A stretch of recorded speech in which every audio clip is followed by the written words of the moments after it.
បាទសូមស្វាគមន៍មកកាន់ការផ្សាយព័ត៌មានប្រចាំថ្ងៃឃើញថាកីឡាករនីរបស់អង្គការ HSCA ចំនួន12រូបបាទត្រៀមចេញទៅចូលរួមព្រឹត្តិការណ៍បាល់ទាត់JSSL Sevens របស់សិង្ហបុរីនៅខែមេសាខាងមុខនេះ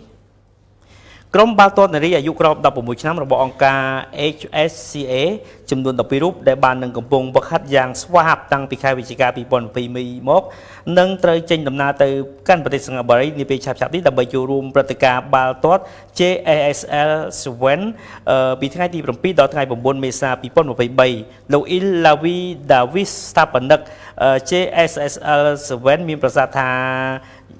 HSCA នឹងក្លាយជាក្រុមដំបូងគេរបស់កម្ពុជាដែលចូលរួមប្រកួតប្រជែងនៅក្នុងបណ្ឌិតសភាវិជ្ជាជីវៈ JSSL Sevens សិង្ហបុរីនៅក្នុងក្របខ័ណ្ឌយុវជនដ៏ធំបំផុតរបស់អាស៊ីដែលមានការចូលរួមពីក្រុមជាង400និងកីឡាករជាង5000នាក់មកពី15ប្រទេសលោកបានដឹងថា JSSL 7ត្រូវបានបង្កើតឡើងនៅឆ្នាំ2013មានសមាជិកក្រុមចំនួន40ចូលរួមហើយនៅឆ្នាំ2023នេះនៅមានកីឡាករកីឡាការិនីចំនួន4000នាក់ធ្វើការប្រកួតលើ4កន្លែងទូទាំងប្រទេសសិង្ហបុរី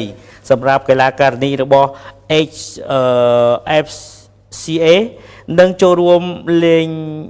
5ប្រកួតនៅក្នុងទម្រង់លេងធំបំផុតរបស់អាស៊ីដែលមានសមាជិកក្រុមម្ខាងចំនួន7នាក់ដោយប្រកួតរយៈពេល22នាទីលោក Scott Nixon ស្ថាបនិកមូលនិធិកុមារ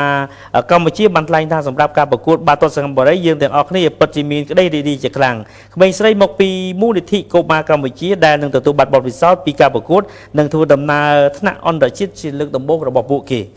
លោកប៉ា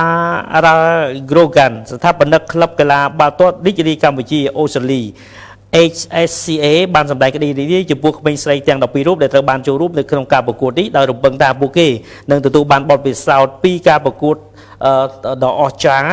នៅឯសិង្ហបុរីហើយពួកគេនឹងក្លាយជាគំរូមួយនៅក្នុងការលើកទឹកចិត្តដល់ក្មេងស្រីកម្ពុជាដទៃទៀតឲ្យចូលចិត្តលេងបាល់ទាត់នេះបាទសូមជម្រាបជូនថា HSCA គឺជាអង្គការមិនមែនរដ្ឋាភិបាលមួយដែលត្រូវបានបង្កើតឡើងនៅក្នុងឆ្នាំ2005ក្នុងបំណងផ្ដល់សិទ្ធិដល់យុវជនក្រីក្រនៅក្នុងប្រទេសកម្ពុជាតាមរយៈវិស័យកីឡាបាល់ទាត់ដែលជួយឲ្យយុវជនក្រីក្រមានសិទ្ធិទទួលបានការអប់រំការបណ្ដុះបណ្ដាលប្រកបដោយគុណភាពខ្ពស់ការបង្កើតក្រុមនិងឱកាសនៅក្នុងការប្រមូលផ្ដុំមកជាមួយនេះដើម្បីគ្រប់គ្រងដល់សុខុមាលភាពផ្លូវចិត្តផ្លូវកាយការគ្រប់គ្រងឯងហើយអ្វីដែលសំខាន់គឺផ្ដល់នូវមាគ៌ាមួយឈ្មោះទៅកាន់ឱកាសបន្ថែមទៀតនៅក្នុងការវិវត្តជំនាញទុនសម្រាប់ភាពជោគជ័យនៅក្នុងការអប់រំនិងបំពេញការងារនាពេលអនាគតដើម្បីចិញ្ចឹមជីវិតរបស់ខ្លួនបាទ